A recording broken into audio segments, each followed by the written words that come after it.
Feliz sábado, familia, amigos, hermanos, hermanas.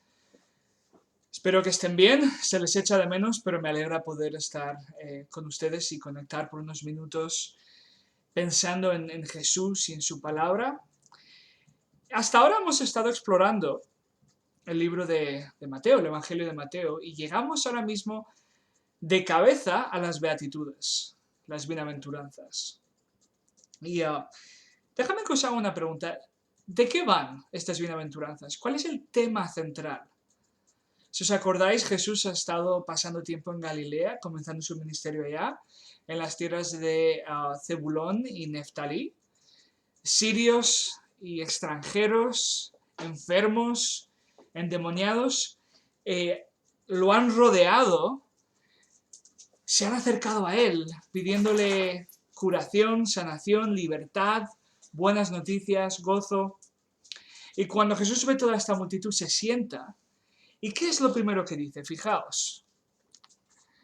La primera bienaventuranza empieza a decirles: bienaventurados los pobres en espíritu, porque de ellos es el reino de los cielos. Qué bonito es esto, ¿verdad? Bienaventurados los pobres de espíritu. Aquellos, muchos en la multitud, y me atrevería a decir la mayoría, salvo los que estaban ahí por otras razones, habían crecido en esa sociedad oyendo que no eran lo suficientemente buenos como israelitas, no eran definitivamente los que no eran israelitas no valían para nada, y los que estaban enfermos o endemoniados se merecían su suerte. Y por lo tanto eran pobres, pobres en ánimo, pobres en espíritu, pobres en esperanza.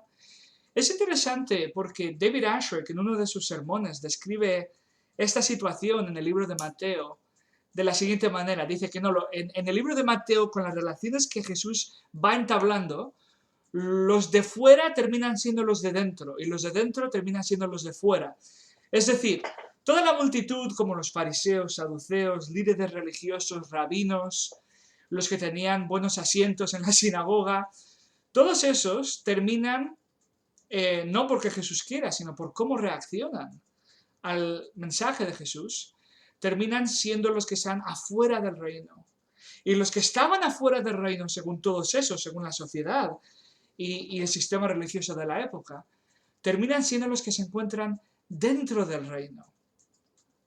Todos esos pobres de espíritu oyen por primera vez: el reino de los cielos, el reino de Dios es para ti y es para mí. Ahora bien, ¿por qué los que estaban dentro se encuentran fuera?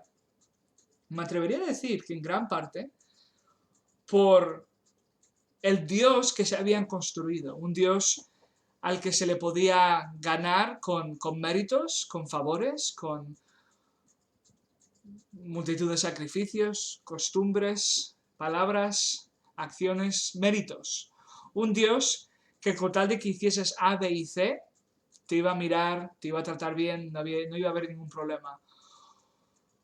A ese Dios, a ese ídolo al que se habían construido, claro, Jesús viene y ¿qué hace? Rompe todos esos moldes que ellos tenían. Y la reacción, tristemente, de muchas de estas personas en los evangelios es simplemente querer matar o deshacerse de Jesús, porque amenazaba su poder, amenazaba su sistema, amenazaba su manera de vivir. El resto de las bienaventuranzas, todo lo que hacen es explicarnos qué tipo de personas son los que son pobres de espíritu. Dice, ¿no? Bienaventurados los que lloran, los mansos, los que tienen hambre y sed de justicia, los misericordiosos, los de limpio corazón, los pacificadores.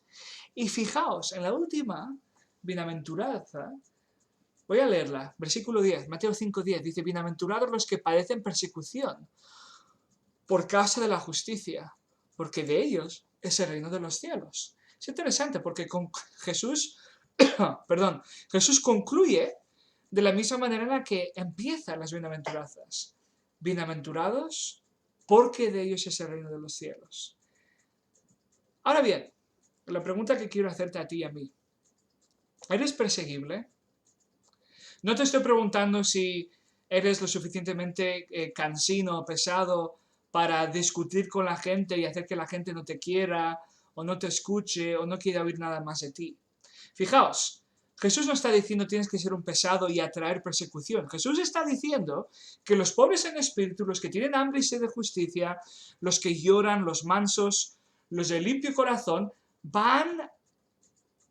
consecuentemente van a traer persecución. ¿Por qué? Fijaos, vamos a saltar 5 capítulos en el libro de Mateo. Mateo 10, versículo 16. Jesús se encuentra enviando a sus discípulos a que comiencen su ministerio como sus discípulos, como sus seguidores. Y fijaos lo que dice Jesús.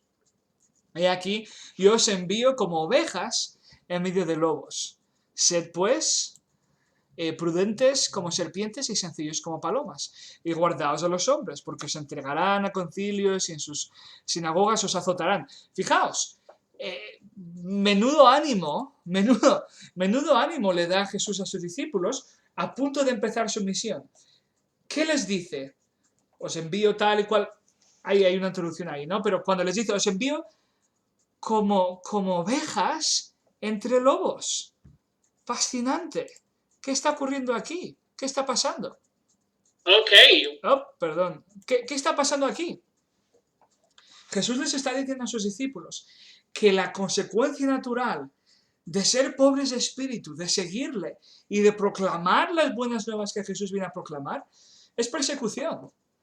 ¿Eres perseguible? Sé que no, la palabra quizás seguramente no existe, pero eres como cristiano lo suficientemente parecido a Jesús. Está el mundo al oírte, las autoridades políticas y religiosas se sienten lo suficientemente incómodas al oírte, tal y como se sentían incómodas en la época de Jesús, para querer perseguirte. ¿O te sientes demasiado a gusto en tu cultura cristiana, en tu entorno, en tu rutina cristiana, y pasa un año tras año sin hacer demasiado ruido? Fijaos, no estoy hablando aquí de nuevo, quiero que me comprendáis bien, no estoy hablando aquí de ponernos a discutir con el pastor, por favor, no discutáis con el pastor. Ni tampoco os estoy diciendo que deberíais de crear, ¿cómo decir? Disputas innecesarias. Estoy diciendo que el reino de los cielos no es compatible con ser seguidor del PP o del PSOE o republicanos o demócratas o el reino de Dios es primeramente ser ciudadano de Dios, no de España, no de los Estados Unidos, no de lo que sea, y vivir una vida en la que anhelamos más de lo que nos pueden ofrecer los partidos políticos, más de lo que nos pueden ofrecer los entretenimientos de este mundo, más de lo que nos puede ofrecer la realidad que nos rodea. Es estar constantemente anhelando y gozoso por algo mejor, pero al mismo tiempo en dolor y en duelo por lo roto que está este mundo. Y cuando vivimos en ese duelo, cuando vivimos en esos anhelos, el mundo se va a sentir incómodo con nosotros.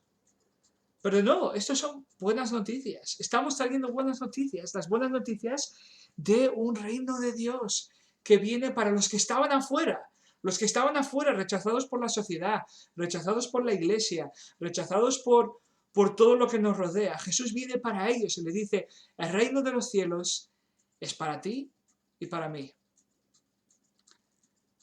Así que, amigo, hermano, ojalá,